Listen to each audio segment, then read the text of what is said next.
If you're feeling stuck, frustrated, overwhelmed, or your business just isn't growing the way that you want it to, it's probably because of this one major mistake. And today, I'm going to break it down and tell you how to fix it.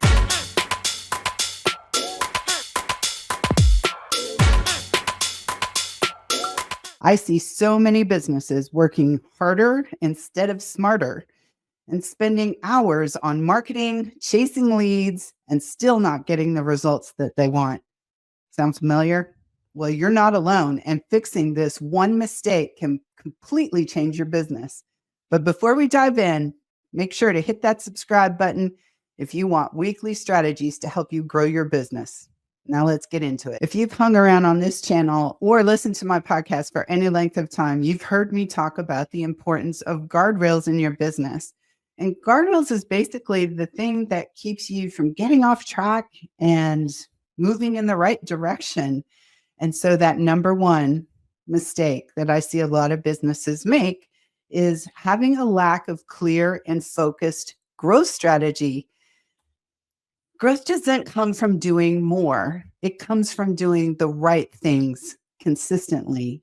So that's where we get into the right marketing channels for your business instead of just throwing spaghetti against the wall. I sometimes I ask business owners, if they have a marketing plan and they say, yeah, it's right up here. Well, I'm here to tell you that if it's right up here, it can change at any moment. You'll forget half of it. It will never get implemented. Again, having a plan, having a clear and focused growth strategy, that's the guardrails for your business. So let's get into, I got 5 steps to help you. So we're just going to break it down easy peasy and walk you through it. So step number 1, get crystal clear on who you serve. Stop trying to market everybody. I did this workshop one time and I asked, there's about 120 business owners there. And I asked if someone would volunteer, to tell us about their business and who their customers were. And the lady that I called on said that she made handcrafted organic soap, which is great. But then I asked her who her ideal customer was, and she said everybody, because everybody uses soap. And the problem with that is not everybody uses organic handcrafted soap, nor are they willing to pay a premium for that type of product. So everybody wasn't her customer. And she was wasting a lot of time and energy putting it out into the universe, thinking that everybody uses soap, therefore everybody's my customer, instead of really speaking to the people who would value and benefit from her product. So I'm just going to roll my notes up here. So remember, stay on track. Okay, speaking of guardrails. So you want to really define that ideal customer in detail. What is the problem that they have? So in the case of our lady with the soap business, they might have an allergic reaction to the chemicals that are in, the soap you buy at the grocery store, or a skin sensitivity, or they're just more eco-conscious and they want to buy a product that's more pure and organic, and they're trying to live more of a wellness lifestyle. So then you got to think about, well, where does my customer spend their time, online or in person?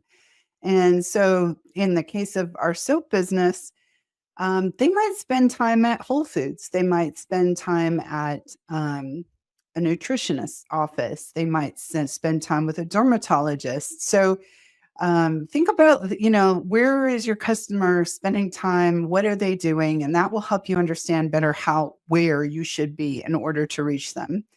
And then what triggers them to need your service. So in the case of the soap business, there might be a change in their mindset, a change in the way that they're living their life, and they want a more wellness lifestyle. And so they start looking for products that meet that. So I think those, identifying that ideal customer in those three ways: what problem do they have? Where do they spend time? And what triggers them to need your service? Okay, let's talk about step number two. Now that we know who we're talking to, we need to simplify and focus our marketing. Here's a mistake: spreading yourself way too thin. If you're like most business owners, you have a limited budget. You don't have the big corporate budget that where you can just throw branding around to everywhere and spend millions of dollars on Super Bowl ads. At least if you're watching this video, I don't think that's you. So instead of going everywhere or trying to be everywhere for everyone, we're going to narrow the focus in on our ideal customer, and we're going to go all in on one or two channels where we know that they're spending time. So it could be creating strategies around referrals, because that's a very budget conscious way of getting business. And it's a powerful one. Referrals is a third party testimonial, and those are gold. So maybe it's LinkedIn, maybe it's YouTube, maybe it's a Facebook group or a Facebook ad. So just think about the best way. Where's your ideal customer spending time? And you want to be where they're spending time. So let's your action step in this step is really just to figure out what top performing channel you feel like, or avenue that you can reach your customers, and double down on it. Just go all in. Step number 3, we're going to build a sales process that works without you always selling. Now, a lot of businesses fail because they don't have a structured sales process. I like to think about it in terms of a sales funnel or a marketing funnel, because nowadays people need a relationship with you before they buy from you a lot of times. So, a funnel, if you think about a funnel, it's very wide at the top and very narrow at the bottom. So you want to look for ways that you can pour people into the top.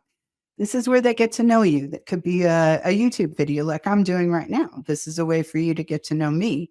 It could be a lead magnet. It could be an email. Maybe you have a really good email list and you can do email nurture sequences.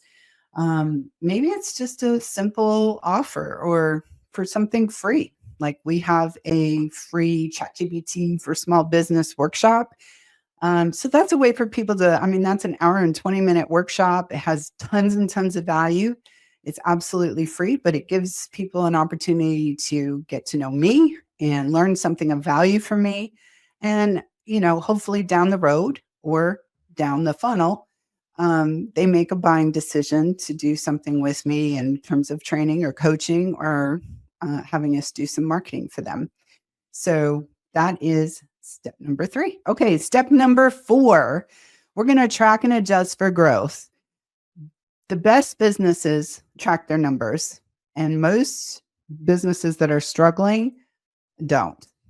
So given that, you want to be the one who tracks your numbers, right? So it's just a matter of, I find business owners find this intimidating because they're just like, I'm too busy doing my thing.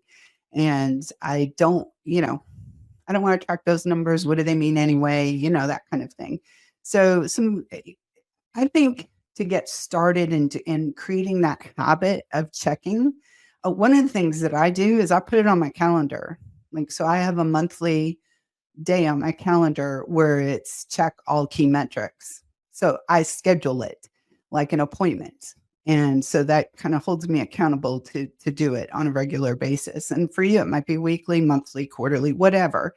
But I find putting it on the calendar really helps me prioritize that.